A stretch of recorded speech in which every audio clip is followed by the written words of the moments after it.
Alors, bonjour à tous. On va faire une petite expérience de recharge de 12 à 80. J'aurais bien aimé arriver à 10, mais bon. Je suis arrivé à 12% de batterie. Là, je suis au superchargeur de Dardilly.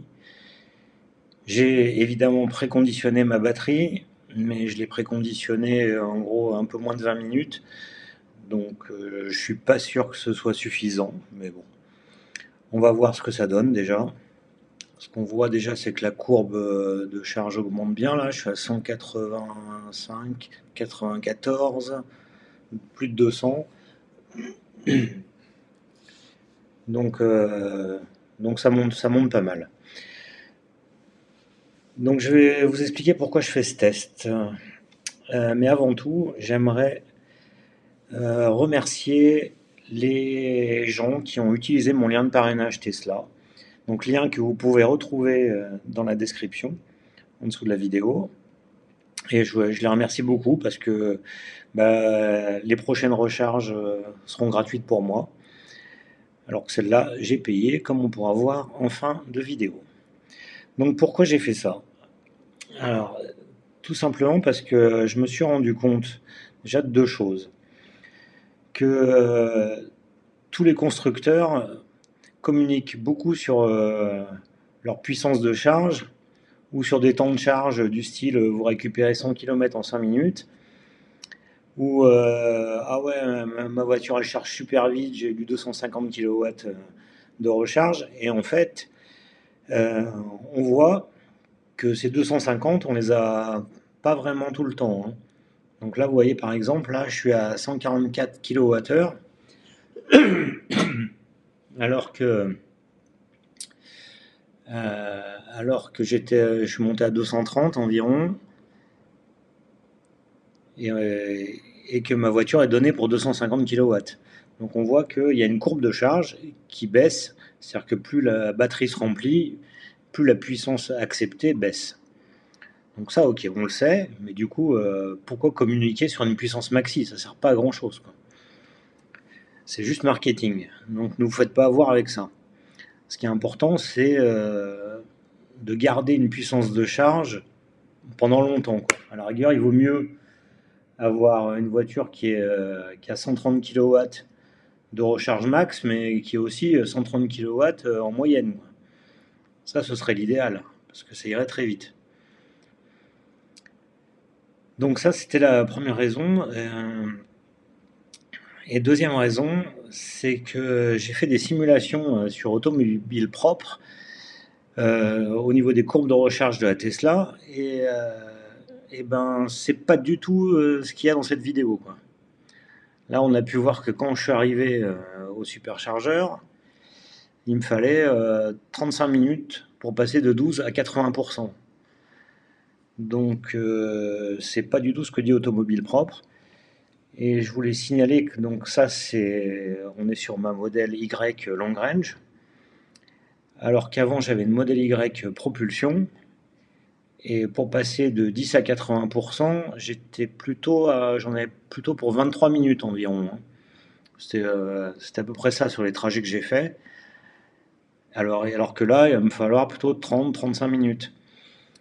Alors bien sûr, on va me dire, oui, la batterie est plus grosse, donc forcément, 80% d'une long range, c'est beaucoup plus que 80% d'une propulsion qui a une batterie de 60 kWh. Je suis tout à fait d'accord. Mais effectivement, on m'a vendu la voiture comme étant, pouvant recharger beaucoup plus vite, puisqu'elle pouvait charger à 250 kWh, alors que la propulsion n'était qu'à 170, quoi. Et finalement, je m'aperçois que les temps de charge sont à peu près similaires. Et c'est ce qu'on verra dans le tableau résumé ensuite. Donc là, on arrive bientôt au bout. D'ailleurs, en passant la limite 80% sur une longue range, c'est 410 km. Donc c'est ça l'autonomie à 80%, ce qui est conseillé de charger à 80%, hein, je vous rappelle. Et alors que sur la propulsion, c'était à 100% et j'avais 410 aussi. Alors là, ce qui est intéressant aussi de voir, c'est qu'on va arriver là aux 80%, donc la recharge va s'arrêter. bientôt. Là, on voit que j'ai déjà récupéré plus 52 kW, d'après ce qui est indiqué sur cet écran. Donc à la fin, on n'était plus qu'à 45 kWh. Et sur cet écran-là, il est indiqué en fait qu'on a pris 55 kWh. Donc ça veut dire que je vais payer 55 kWh, alors qu'en fait, la voiture, on n'a chargé que 52.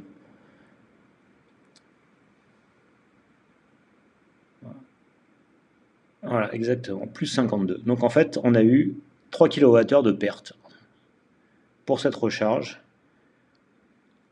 donc soit 5%.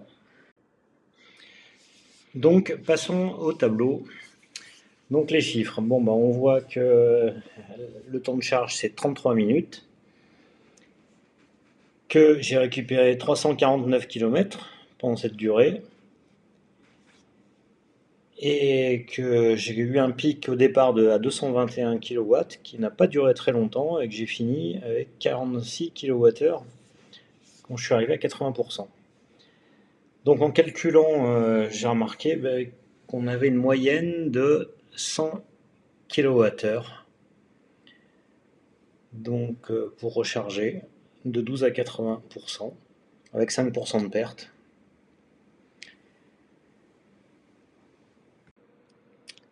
Et donc j'ai fait le calcul sur ma propulsion par rapport au road trip dont j'ai fait la vidéo récemment. Et je suis arrivé à peu près à la même moyenne, quoi. Donc ça voudrait dire qu'une propulsion recharge en fait aussi vite qu'une LR. Sauf que la LR, elle a une plus grosse batterie, donc ça va durer plus longtemps.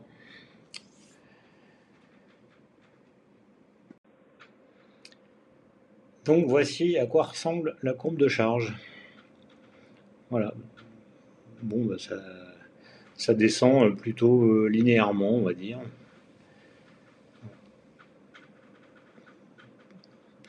Voilà, vous me direz si vous avez les mêmes courbes de charge, si vous avez à peu près le même véhicule. Hein. Et on va regarder ce que dit Automobile Propre. Alors, donc dans leur simulateur de temps de charge, j'ai réglé donc de 10 à 80%. J'ai pris la modèle Y propulsion. Et donc il me donne des temps qui sont de 19 minutes sur un superchargeur V3, donc à 250 kW. Donc moi j'ai constaté plutôt que c'était plutôt 23-24 minutes, hein, mais bon. Maintenant, ah oui, ce que je voulais montrer, donc j'ai récupéré 319 km en fait. En faisant du 10-80, on récupère 319 km. Et voici la courbe du modèle Y propulsion. Donc vous voyez, c'est pas vraiment linéaire, hein. C'est plutôt une espèce de logarithme ou une parabole. Bon, pour la grande autonomie maintenant. Alors à 250 kW, là ils annoncent 17 minutes pour 373 km récupérés. Donc moi j'en ai récupéré 349 là, hein, mais j'étais à 12%. Et là la courbe, là je comprends pas.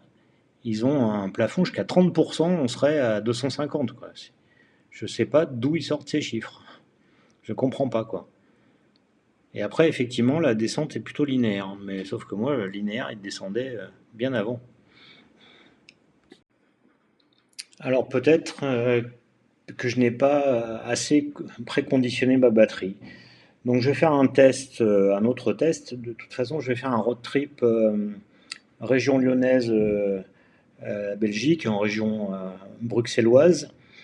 Donc là, je verrai vraiment les temps de charge et ça me permettra d'avoir un vrai comparatif par rapport à mon modèle Y propulsion, par rapport au road trip que j'ai fait à Boulogne-sur-Mer, parce que c'est des distances à peu près équivalentes. Et je verrai à partir de là, est-ce qu'il vaut mieux avoir une long range ou une propulsion finalement. Et là, je vous sortirai une vidéo qui vous fera un comparatif détaillé au cas où vous hésitez entre les deux. Eh ben, merci d'avoir suivi cette vidéo jusqu'au bout. J'attends vos remarques, commentaires et à bientôt.